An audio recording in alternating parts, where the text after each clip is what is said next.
And salutations, this is Johnny Mac from Rock and Metal Plus, here with another video for you.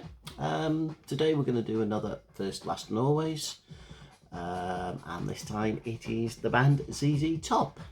If you've seen some of the previous videos, you'll know that First, Last and Always is a feature that we do, which we go through and look at the band's first album. We look at the last album they brought out, and then the one that I always gravitate to, or my favourite. So I thought I'd do a ZZ Top one. I don't own the whole discography, but I've got quite a few of them. Been a fan since the 80s. This was the shirt I'm wearing is from Donington Park. It says here 1985, which was actually the first time I've seen them live, and they were absolutely stunning. They headlined, they were running on a crest of a wave, and they're just on fire, absolutely brilliant. Anyway, let's rewind back to, I think they'd been going up till this year. They'd done 51 years together as a band. So they started 70s, late start of the 70s, I would guess. That'd be 50 years, wouldn't it? So maybe 69, 70, I don't know. Anyway, if we look at their first album, which is handily titled ZZ Top's first album, it says this was recorded in 1970. So yeah, I'm guessing there's your 51 years. Cool little insert. Obviously, this is a due case of the release of the CD, the Morning Music. ZZ Top, as you're probably aware, a blues-based heavy rock band. They're from Texas, and that's what they do, and that's what they've always done. They've not really deviated. They had a bit of a they got very commercial in the 80s, but so did a lot of people. They followed trends and MTV and various other things, but when they started back in 1970, that's essentially what they were. We have Billy Gibbons, lead guitar and vocals, Dusty Hill, bass and vocals, and as it says, Lou Beard on drums, who was, I'm presuming, decided to either change his name or his middle name or whatever. He's now known as Blackbeard. But there we go, back in the early days he was known as Lou. So it's Lou Blackbeard, we just want to change it. Anyway, so yeah, that's the lineup on the first album. And it's essentially what the beginnings of what you'll expect from ZZ Top. Most albums, especially the earlier sort of 70s and 70s stuff, is a lot. It's what you expect. You know, someone else been shaking your tree, Brown Sugar, Squawk, Going Down to Mexico, Old Man, Neighbor Neighbor, Certified Blues, Bedroom Thang, Just Got Back from My Babies, Backdoor Love Affair. Yeah, it's good old classic blues rock, you know, you can't go wrong.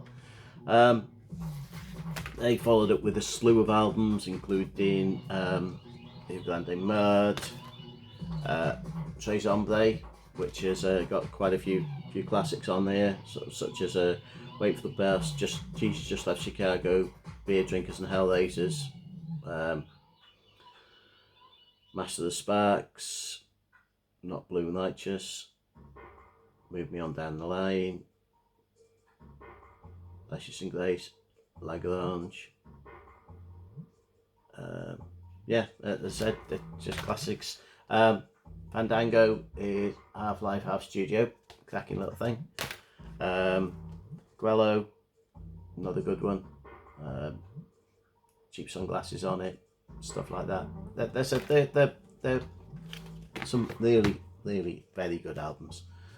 El Loco's another great album. I don't have a copy of it at the moment. That's one of my favourites because it's got Wouldn't Touch You with a 10-foot pole, which is just an absolute classic. Yeah, they were just starting to hit their stride in the 80s, and then they brought out this, which was Eliminator, and essentially built for MTV with all the classics that you know and love.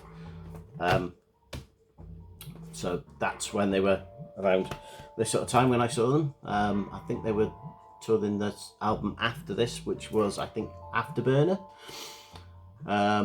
which is, if I remember like that one had Sleeping Bag in it.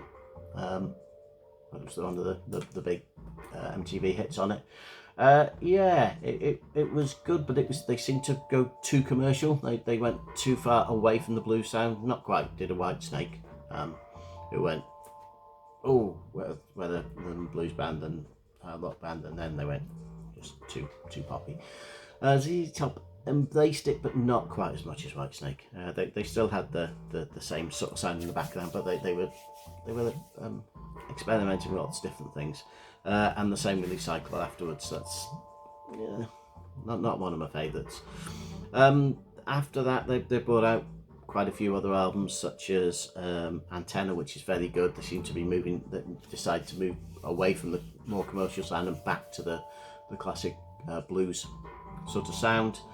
And it worked well. It's a cracking album. The Mean is very good as well.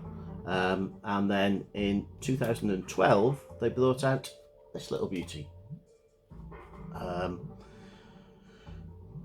I must admit I wasn't going to get this. I got put off by some of the earlier some of the stuff in the later catalogue, so I wasn't going to get it.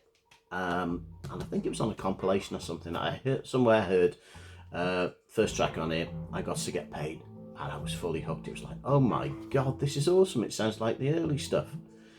You know, it was, and as I said, tracks on here, you know, Consumption's very good, Over You, there's lots of blues in here. It's just an absolutely stunning album.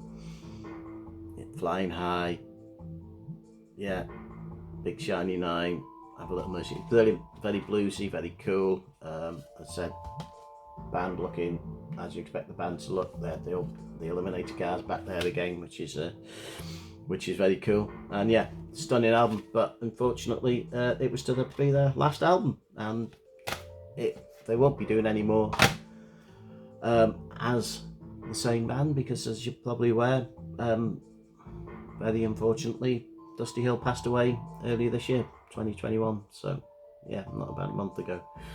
So sad times. A lot of metal artists seem to be passing away this year. It's not been a good one for us. So yeah, so that's a fitting last slab of vinyl for them, last album, and yeah, if you like ZZ Top, don't miss on La Futura. It's absolutely brilliant. But which one do I always pick? Well, it has to be this one. Yeah, I've got it on vinyl as well. Eliminator. I know everybody knows it. It's just a stunning. Weirdly, on the CD it's got a different back on it, but don't know why.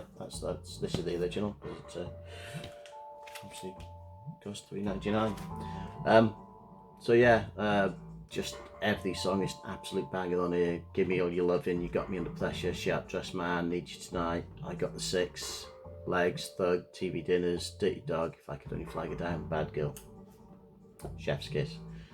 Yeah, it's pretty much, well, in my opinion, probably ZZ Top's best album. As I say, I like Three Hombres is good. Oh, Tres Hombres, sorry. That is up there, and El Loco as well. But this just has to be the one, doesn't it? It's just brilliant. They just captured everything.